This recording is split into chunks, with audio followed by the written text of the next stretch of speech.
L'Iran vient d'utiliser pour la première fois ses drones kamikazes Hadid 110, c'est à ça que ça ressemble. Des drones capables d'atteindre des vitesses impressionnantes allant jusqu'à 510 km/h. Dotés d'une signature radar extrêmement faible, ils parviennent à échapper à une large partie des défenses occidentales.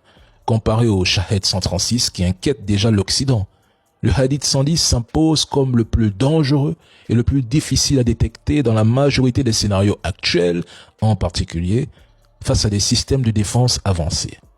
Ses principales cibles potentielles incluent les systèmes de défense aérienne, les radars, les centres de commandement et les infrastructures militaires critiques. Il incarne une nouvelle génération de drones iraniens conçus spécifiquement pour exploiter les faiblesses du Shahed 136 face aux dispositifs anti-drones modernes. Le Hadid 110 serait capable d'échapper à la détection de certains radars embarqués, de chasseurs ainsi qu'à certains avions de surveillance, tout en frappant avec précision des infrastructures critiques le long des côtes occidentales du golfe Persique. Le choix d'ogives plus légères permet en outre d'augmenter significativement la portée de frappe, repoussant la menace plus profondément en territoire adverse sans nécessité d'ajout de carburant, ce qui renforce encore sa portée stratégique.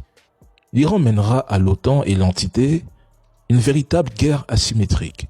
L'Iran dit avoir la certitude de pouvoir affronter l'armée américaine en cas d'invasion terrestre. Ce serait un désastre pour l'armée américaine. C'est ce que j'expliquais hier dans ma vidéo. L'Iran ne raisonne pas en termes de guerre conventionnelle, mais en termes de guerre d'usure et de guerre asymétrique. Si les États-Unis entraient en Iran, le pays serait transformé en un immense terrain de guérilla. L'objectif serait simple: infliger des pertes constantes à l'occupant et rendre toute occupation politiquement impossible pour Washington. La géographie iranienne est déjà en soi un cauchemar militaire. L'Iran est un pays extrêmement difficile à envahir. Il est 3 fois plus grand que l'Irak, couvert de chaînes, de montagnes, de déserts immenses et de villes gigantesques comme par exemple Téhéran. Les lignes d'approvisionnement seraient longues et vulnérables. La guérilla se déroulerait dans les montagnes, tandis que les combats urbains seraient massifs. Même l'armée américaine sait qu'une invasion nécessiterait des centaines de milliers de soldats, avec des pertes considérables. C'est aussi pour cela que Donald Trump préfère envoyer des groupes armés faire ce sale boulot. Depuis la Révolution, la doctrine iranienne est simple. Si une superpuissance envahit, elle doit saigner pendant des années. L'objectif de l'Iran n'est pas de gagner rapidement la guerre. L'Iran veut rendre la guerre interminable. Et pourtant l'Iran vous a prévenu. Ils se sont préparés à une guerre de longue durée. Ils l'ont dit. Ils ont envisagé tous les scénarios, y compris des frappes massives du duo États-Unis-Entité. Malgré cela, je vois certains médias s'affoler en affirmant que, parce que l'Iran a réduit la cadence de ses tirs, le pays serait sur le point de s'effondrer. C'est fascinant de constater à quel point certains oublient la notion même de stratégie lorsqu'il s'agit de guerre. C'est fascinant. Un journaliste de CNN s'est rendu en Iran hier et décrit une situation étonnamment calme. Selon lui, la vie quotidienne suit son cours. Les habitants vaquent à leurs occupations, les boutiques et les cafés sont ouverts, les voitures circulent normalement et la population est dans les rues. Il précise qu'il n'y a pas de panique visible en Iran.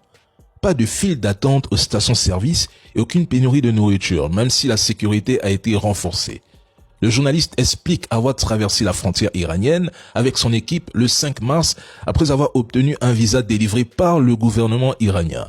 Ils sont ensuite arrivés à Téhéran afin de couvrir le conflit. Il s'agit de la première équipe d'une chaîne de télévision américaine à entrer dans le pays depuis le début de cette agression. Mais à Washington, la réaction est immédiate et très critique. Le gouvernement américain accuse CNN et ses journalistes de relayer la propagande du régime iranien au motif que les images diffusées montrent une vie quotidienne relativement normale malgré les frappes. Selon les autorités américaines, ce type de reportage pourrait minimiser l'impact réel des bombardements et donner l'impression que l'Iran tient toujours debout. Et là, on atteint un niveau assez incroyable. Certains médias voudraient faire croire que l'Iran serait plongé dans le chaos total, au bord de l'effondrement, avec un pays dévasté par les frappes. Pourtant, dans le reportage disponible, les images montrent exactement l'inverse. Une capitale active, des commerces ouverts, une bonne partie de la population qui soutient le régime et qui continue de vivre malgré le contexte de guerre. Faites attention à ce que les médias occidentaux vous montrent. Dans une grande partie de la presse française, La couverture du conflit est presque systématiquement présentée sous un angle défavorable à l'Iran.